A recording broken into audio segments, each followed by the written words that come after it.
안녕하세요. 꽃마은이에요. 지난 영상 조회수 폭망해서 저 유튜브 때려치려다가 구독자님들 니즈 파악 못한 내 잘못이다 하며 심도 있게 고민해 본 결과 이번에는 돈 얘기를 좀 해볼게요. 유튜브도 그렇고 다른 것도 그렇고 요즘 참 돈 벌기 어렵네요. 그래서 저는 소비를 최대한 미루는 편인데요. 돈 버는 게 너무 힘들어서 돈 쓰고 나면 기분이 안 좋고요. 또 미루다 그 사이에 필요 없어질 수도 있고 다른 방법으로 대체 가능할 수도 있고 가끔은 누군가 필요 없다고 주면서 해결되기도 하기 때문이에요. 그런데 이런 저도 소비를 통해 큰 만족을 얻은 적이 몇 번 있어요. 삶의 질이 달라지니 무조건 아끼는 게 좋은 건 아니다 싶더라고요. 40년 살면서 절대 후회하지 않았던, 아니 오히려 돈 쓰고도 기분이 좋았던 소비 5가지만 뽑아봤어요. 우선 첫 번째는 산후조리원비입니다.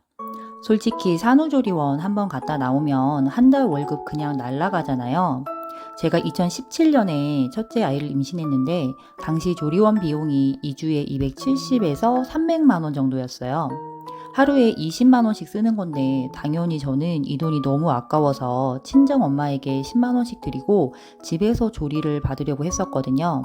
하지만 시어머니의 엄청난 회유로 결국 조리원을 조금이라도 다녀오기로 했고 그냥 10일에 170만 원짜리로 알아본 곳 중에서 가장 저렴한 산후조리원을 들어가게 되었습니다.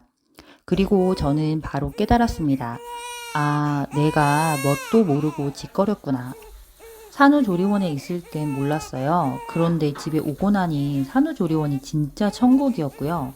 그렇게 지옥을 맛본 저는 2020년 둘째를 임신하자마자 산후조리원을 샅샅이 알아보았고 최장기간 3주를 계약했습니다. 여러분, 산후조리원은 아기와 산모를 살리는 곳이고요. 이곳에서 기력을 회복해야 집에 가서 제대로 육아를 시작할 수 있습니다. 일단 집에 오면 잠을 못 자고요. 씻을 시간도 제대로 없습니다. 저 진짜 첫째 때는 컵도 못 들고 산후 우울증에 매일 눈물로 지새웠는데요. 둘째는 엄마가 첫째 봐주시느라 제가 혼자서 다 봤는데도 훨씬 수월하게 육아했어요. 혹여라도 저처럼 산후조리원 우습게 보시는 분 계시다면 절대 그러지 마세요. 정말 그러시다가 큰 코 다치십니다. 두 번째, 너무 싸구려 구두는 신지 마세요. 지금은 아줌마라 운동화만 신고 다니는데 직장 생활 할 때는 구두를 많이 신었는데요. 20대 사회초년생 때는 돈이 없으니 보통 1, 2만 원 선에서 싸구려 구두를 사 신었어요. 제 발 사이즈가 252 정도 되는데요. 그런데 기성 신발 사이즈가 여자는 보통 250까지만 나오잖아요. 그러니까 간혹 크게 나와주면 잘 신는데 안 그러면 그냥 신다 보면 신발이 늘어나겠지 하면서 발을 신발에 맞추는 거예요. 당연히 발은 아작이 나고 데일밴드를 안 붙인 날이 없었어요. 영업직인데 차도 없어서 엄청 걸어 다니는데 진짜 발이 아파서 미치겠더라고요. 그러다 진짜 큰맘 먹고 백화점에서 20만 원대에 255 사이즈 신발을 하나 장만했는데요. 저는 정말 그때 그 신발의 감촉을 아직도 잊지 못해요. 아니 분명 힐을 신었는데 어떻게 싸구려 플랫 슈즈보다 편할 수가 있죠? 그리고 비싼 신발은 신을수록 제 발에 맞춰지는 느낌이 있더라고요. 그렇게 1년 넘게 그 신발만 주고 장창 신다가 고이 보내드렸는데요. 지금 생각해보면 100만 원짜리도 아니고 20만 원이면 진짜 비싼 것도 아닌데 제가 너무 돈이 아까워서 신발을 산 게 아니라 신발 모양의 플라스틱을 샀던 것 같아요. 그 이후로 더 비싼 신발을 신어본 적은 없지만 나중에 구두 한 켤레 정도는 정말 좋은 수제화를 한번 맞춰보고 싶네요. 다른 건 몰라도 사람은 발이 편해야 한다는 말이 있는데 정말 그 말이 딱 맞습니다. 옷은 싸구려 입더라도 신발은 너무 싸구려 신지 마세요. 세 번째, 비싼 옷은 다르더라고요. 방금 위에서 옷은 싸구려 입어도 된다더니 이건 뭐 거의 허언증 수준인데요. 네, 제가 생각해도 어이없긴 한데 옷도 다 같은 옷은 아니잖아요. 전 당연히 싸구려 옷만 입고 살았고 제 옷에서 가장 비싼 옷이 10만 원을 넘지 않는 겨울 패딩이었어요. 거위나 오리털은 아니었고 두툼한 솜패딩이었는데 젊을 땐 솜패딩 입을 수 있다고 치지만 문제는 제 직업이 나레이터 도우미였다는 거예요. 안에 내복이며 목티며 엄청 껴있고 무장했지만 매서운 겨울바람 앞에 얼굴이며 발가락, 손가락의 감각이 없어지는 고통과 마이크 잡은 팔이 피가 안 통해서 점점 저려오는데 진짜 너무 괴로워서 이를 많이 못 잡기도 했어요. 그럼에도 비싼 패딩을 살 생각을 못했던 이유가 나름 있었는데요. 전 그냥 제가 추위를 많이 타는 체질이라고만 생각했지 손 패딩이 문제라고는 생각을 못했거든요. 옷은 두꺼울수록 따뜻한 건데 비싼 옷들은 그냥 메이커 이름값 때문에 비쌀 거라고 단정지었던 거죠. 당시 남자친구, 그러니까 지금의 남편이 제가 바들바들 떠는 모습이 안쓰럽다며 패딩을 사주겠다고 절 아울렛에 데려갔어요.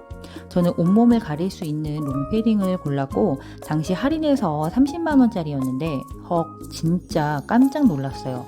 패딩이 너무 따뜻해서 겨울인데 땀이 나는 거예요.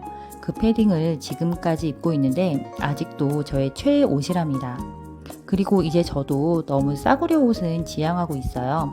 물론 제 형편에는 아직도 1, 2만원짜리 티셔츠 입는 게 맞다고 생각하지만요.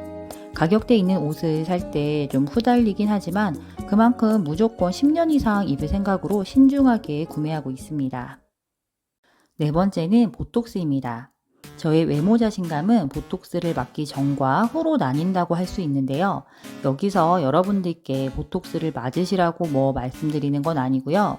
왜 사람마다 콤플렉스라고 생각하는 부분이 보통 한두 곳은 있는데 이게 없으면 연예인이거나 멘탈 갑이거나겠죠? 요즘 성형 중독이 심한 것은 문제이긴 하지만 꼭 필요하다면 너무 신경 쓰이는 곳은 성형이든 시술이든 하고 살아도 괜찮은 것 같아요. 정말 자기 자신을 있는 그대로 사랑할 수 있는 사람은 멋진 사람이지만 누구나 그렇지는 못하기에 자신이 너무 못나 보인다면 자신을 사랑할 수 있게 만들어주는 것도 방법인 것 같습니다. 저에게는 그 부분이 얼굴형이었는데요. 그래서 한때는 감미여 언니처럼 앞머리로 얼굴을 가리고 다니기도 했었더랬지요. 그러다 턱 보톡스라는 것을 알게 되었는데 보톡스가 주름만 펴주는 줄 알았는데 근육을 죽여준다더라고요. 다행히 제 턱은 뼈가 아닌 근육이었고 저는 원하던 날렵한 턱선을 갖게 되었습니다. 요즘은 자기애가 심해져 턱이 다시 나와도 화장을 안 해도 제가 예뻐 보일 때가 있는데 그건 제 눈이 객관화를 잃었을 때라 턱 보톡스는 계속 맞게 될 것 같네요.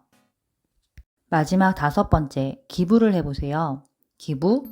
할 수는 있는데 그게 절대 후회하지 않는 소비랑 뭔 상관인가 싶으실 수 있어요. 그런데 제가 기부를 하면서 느낀 점이 기부는 내가 이미 가진 것에 감사할 수 없다면 하기 어렵다는 거예요. 선물을 받을 때보다 줄 때의 기쁨이 더 크게 느껴지는 것, 기부가 딱 이렇습니다. 금액을 떠나 제 인생에서 가장 뿌듯했던 기부가 있어요. 전 여행을 워낙 좋아하지 않았기에 신혼여행 대신 그 돈을 기부하기로 마음 먹었는데요. 네, 결론은 그러고 신혼여행을 가긴 갔어요.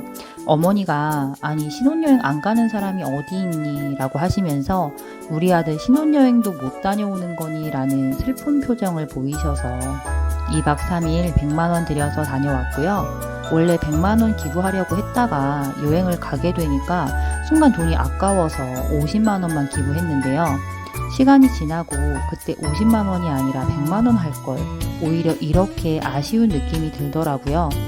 결혼이라는 인생에서 중요한 시작을 하면서 보다 의미 있게 시작하고 싶었는데 금액이 줄어든 만큼 제 마음의 크기도 줄어든 것 같아 아쉽더라고요. 저도 원래 기부라는 것도 내가 먹고 살만해야 하는 거지 누가 누굴 돕냐라고 생각했었는데 그런데 그놈의 먹고 살만한 상황이 잘 안 오더라는 거예요. 사실 살만해지면 그때부터 여행 가고 명품백 사고 그것까지 다 하고도 살만해지길 바라겠지만 그 다음엔 차, 집, 인간에게 과연 만족은 있을까요? 마음이 허하신 분들 이것만큼 공허감을 느끼게 해주는 것이 없습니다. 저는 지금 아주 소액이지만 그린피스랑 유니세프에 기부하면서 공허감을 채우고 있습니다. 지금까지 40살 아줌마가 인생에서 가장 기억에 남는 소비 5가지를 공유해 보았는데요. 제가 워낙 소비 경험치가 적어서 여러분들께 도움이 되긴 됐으려나 싶네요. 제가 아직 경험해보지 못한 것 중에선 스타일러가 그렇게 탐이 나더라고요. 몇 년째 가슴에만 묻어두고 있습니다. 언젠가는 가져볼 수 있겠지요.